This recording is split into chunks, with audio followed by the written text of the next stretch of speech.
Have you ever built the perfect calendar and then completely ignored it by 10 o'clock on Monday? If so, you're not alone. This is a big thing that I see a lot of agents struggle with.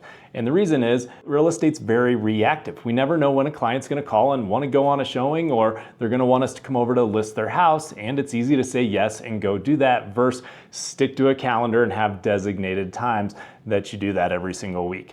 The second thing is there's no immediate pain. You know, if you skip your lead follow-up or skip your prospecting today, you really don't feel that in your business for another 60 or 90 days. So over the last 15 years of my career, coaching team members, managing myself, here's a few things I've found that absolutely crush it to help me stay on schedule.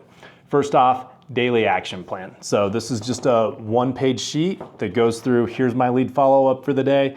Here's my main management things. I've got to take care of posting on social and getting video done and getting our newsletter done.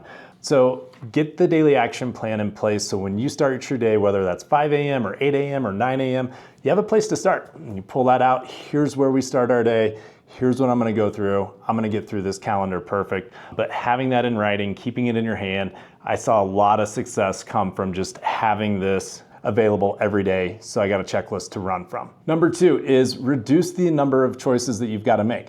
When I started my career, we did a bunch of time blocking. And so it was, here's what I'm doing for this hour, and here's what I'm doing for this hour, and here's what I'm doing for this hour.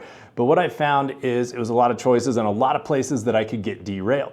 So now just having one daily block, one item that I'm responsible for has really reduced the chaos. And so, you know, let's say on Tuesday, I'm gonna work on reaching out to my referral partners. So this is gonna be attorneys, this is gonna be banks, this is gonna be people who are sending me business, my center of influence, that I can get a deal from.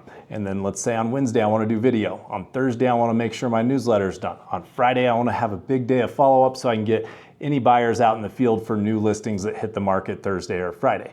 So that's one way to break down the chaos so that you've just got one singular focus per day and you can get a lot more done. Now the last one is accountability. Accountability is the highest form of love out there. And so just make sure that you're leaning into somebody who's inspiring you, who has goals and who wants to hit them. Somebody that's gonna show up for that call too, because I've been on morning huddles where people don't show up, and that's tough because you can't get your accountability if they're not there. So find a good running partner that you can have a call with daily so you can check in, review your goals, make commitments for the day, and go out there and crush it.